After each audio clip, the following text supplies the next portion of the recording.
Everyone, good morning. কেমন আছো সবাই? আশা করি ভালো আছো। তো আমিও ভালো আছি। আমরা আজকে বানাচ্ছি হচ্ছে গাজরের হালুয়া। এই যে গাজরটা এরকম করে ঝুরু ঝুরু করে নিচ্ছি, তারপর বানাচ্ছি। এই যে আমার মেয়ে বানাচ্ছে, এই যে এরকম করে ঘষতে হবে। তারপর এটা রান্না করছি, তারপর তোমাদেরকে দেখাচ্ছি। বলো কি বানাচ্ছ? গাজর। গাজরের কি? গাজরের হালুয়া। কে খাবে গাজরের হালুয়া? আমি। গাজর খেলে কি কি ভালো থাকে? বুদ্ধি থাকে, তারপরে পড়াশোনা ভালো হয়, তারপরে চোখটা ভালো হয়। হ্যাঁ, আর গাজরকে ইংলিশে কি বলে? কি বলে? ক্যারট। হ্যাঁ। হালুয়ার জন্য লাগবে হচ্ছে ঘি, তেজপাতা আর এলাচ দিয়ে দিয়েছি কড়াইয়ে। আর লাগবে হচ্ছে দুধ, আর তো চিনিটা লাগবেই। একটু সাদা তেল দিয়ে দিই ভাজার জন্য। এবার হচ্ছে গ্রেট করা গাজরটা দিয়ে দিব।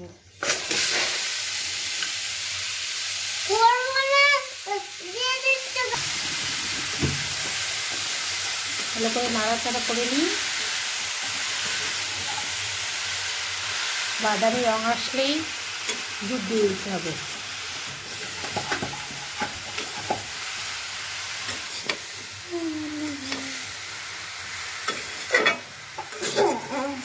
কে কে গাজরের হালুয়া খেতে ভালোবাসো অবশ্যই কমেন্ট করবে।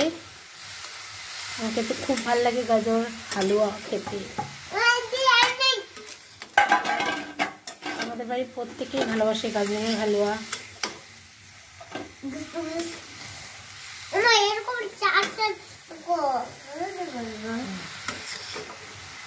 এখন এটা ঢাকে ঢাকে ভেজে নেব, জল দেওয়া যাবে না, ঢাকে ঢাকে ভেজে নেবে। 2-3 মিনিটের জন্য ঢাকে রেখে দিই। ঢাকাটা উঠিয়ে নিয়েছি, আবার একটু নাড়াচাড়া দিয়ে আবার ঢাকা দিয়ে দেব, নাহলে লাগে যাবে।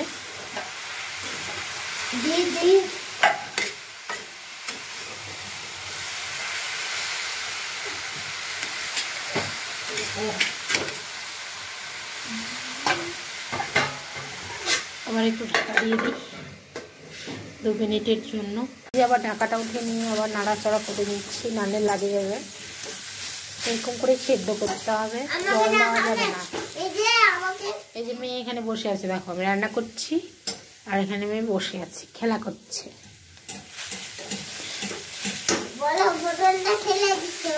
খালি বদমাশি করছে মেয়ে।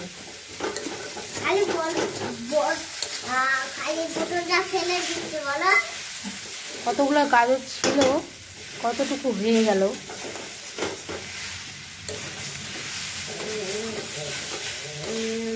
এরকম নাড়াচাড়া করতে হবে অনেকক্ষণ ধরে, নাড়াচাড়া করতে করতে যখন শুকিয়ে যাবে তারপরে দুধ দিতে হবে। আর যে বেশি তেল খাও তেলও দিতে পারো, সাদা তেল, তাহলে ঘি দিয়ে করতেছি।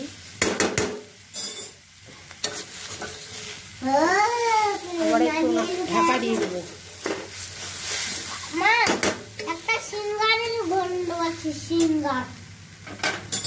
আবার একটু ঢাকা দিয়ে দিই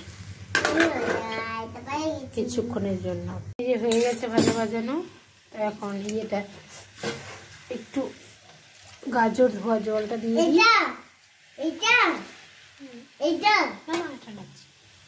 আর দিয়ে দেবো দুধ। এই যে দুধ, শর্ট পড়া দুধ।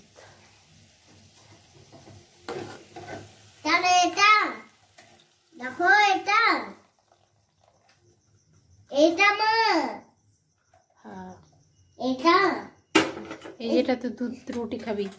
এই যে দেখো কালারটা কি এসেছে, এটা না চিনি দিতে হবে। কালারটা কত সুন্দর এসেছে, চিনি দে।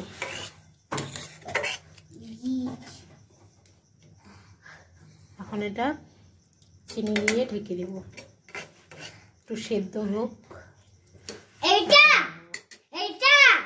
হ্যাঁ চিনি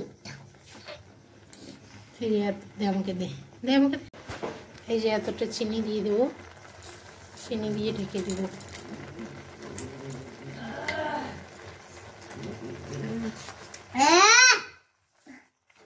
চিনি খাচ্ছে কেন এই? চিনি চলে যাই খাচ্ছি। এই যে দেখো চিনি নিয়ে বসে পড়েছে। এটা এখানে ঢেকে দিই কিছুক্ষণের জন্য সেদ্ধ হোক।